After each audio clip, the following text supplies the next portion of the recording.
Sorry दोस्तों, video जो थी यार वो एक टेक्निकल प्रॉब्लम होने की वजह से कट गई।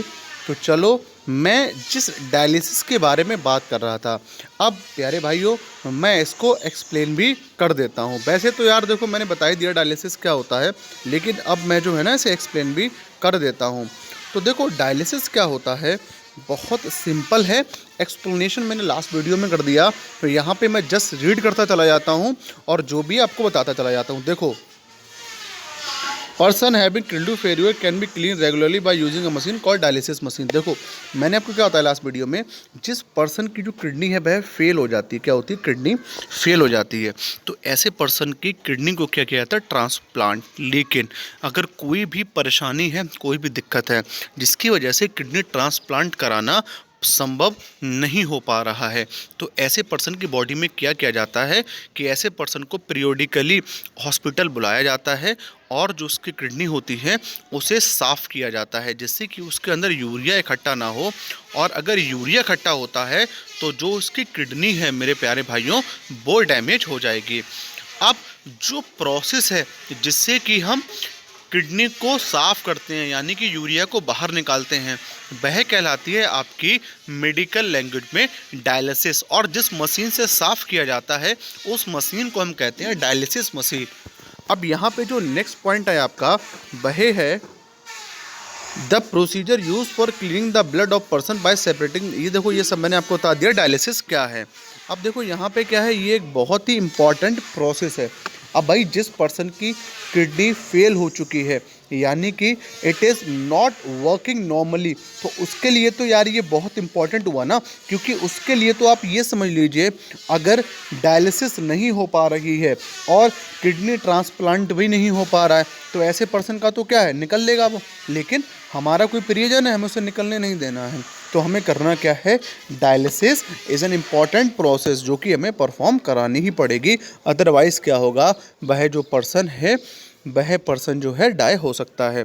अब देखो, ये क्या प्रिंसिपल है इसका, तो देखो प्रिंसिपल इसका अपने को नहीं पढ़ना है, प्रिंसिपल जाने इसका मेडिकल वाले। ओके, हमें इसका प्रिंसिपल जो है वो नहीं पढ़ना है। ओके, क्योंकि प्रिंसिपल जो है वह हमारे एग्ज़ाम के अंदर नहीं पूछा जाता है, तो हम प्रिंसिपल नहीं पढ़ेंगे। इसको मेडिकल वालों को छोड़ दो, सब तुम पढ़ लोगे, कुछ मेडिकल वालों को भी छोड़ दो, वरना जो बायो तुम पढ़ रहे हो सेम बायो ये मेडिकल वाले ही पढ़ते हैं। तो ये जो प्रिंसिपल है ये आपको दोस्तों कतई नहीं पढ़ना है, बिल्कुल भी नहीं पढ़ना है। एक्चुअल में है क्या कि बहुत सारी बुकों में प्रिंसिपल लिखा हुआ है, लेकिन अभी तक देखो, प्रिंसिपल और कई सारी चीज़ों के तो पूछे जाते हैं। अब आप इस धोखे में मत आ जाना कि मैं बोल रहा हूँ कि प्रिंसिपल नहीं पूछा जाएगा, तो आप बहुत सारी मशीन्स होती है उनका प्रिंसिपल ही ना पढ़ो।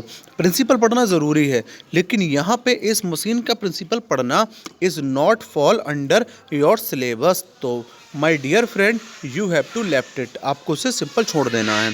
तो चलो, now we will move forward. अब देखो, इसमें कुछ फैक्ट हैं। अब ये फैक्ट मैंने यहाँ क्यों रखे हैं, क्योंकि my dear student, SSC and railway is all about the fact, but UPSC and PCS is all about the information. Sometime PCS also captures some type of fact, but UPSC is never going to ask you the fact. He will always ask you the information. तो यहाँ पे ये जो है बहुत important है fact, जितने भी यहाँ पे लिखे हुए हैं SSC वाले विद्यार्थियों के लिए, रेलवे वाले विद्यार्थियों के लिए, बट जो UPSC के एस्पिरेंट हैं उन्हें ये इम्पॉर्टेंट नहीं है, बट वो समझ लें, क्योंकि उनके लिए ये फैक्ट सीधे ना पूछ के करेक्ट द स्टेटमेंट में आ सकते हैं। वो आपसे सिंपल पूछ लेगा, भैया बताइए कौन सा स्टेटमेंट करेक्ट है। अब देखो, यहाँ पे हम लोग देख लेते हैं। देखो ऊपर क्या है, थोड़ा सा प्रॉब्लम है जिसकी वजह से जो है मैं आपको ऊपर का नहीं दिखा पा रहा हूँ, लेकिन मैं उसे ओरली डिक्टेट कर दूंगा।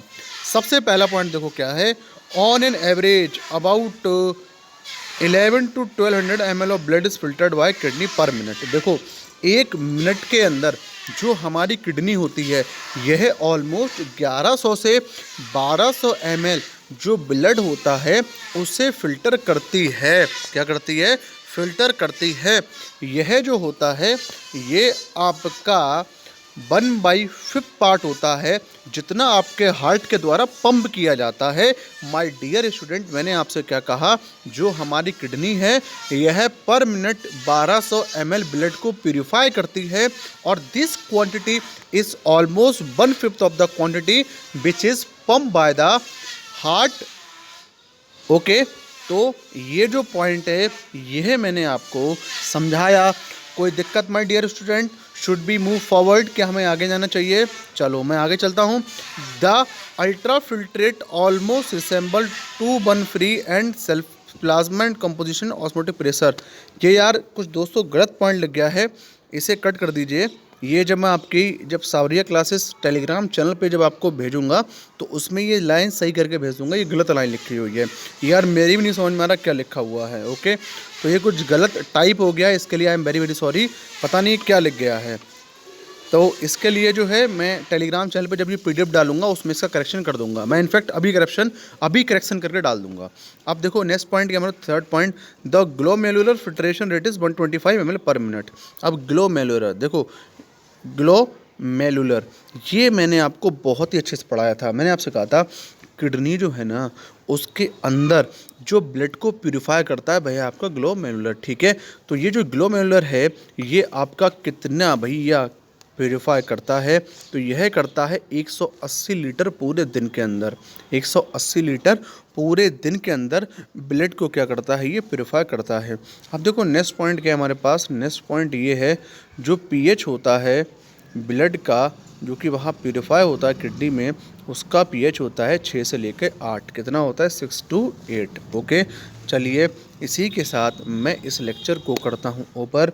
एक बात और, ये जो लेक्चर था यह पार्ट है पिछले वाले लेक्चर का। Due to some kind of problem I have to switch my last lecture.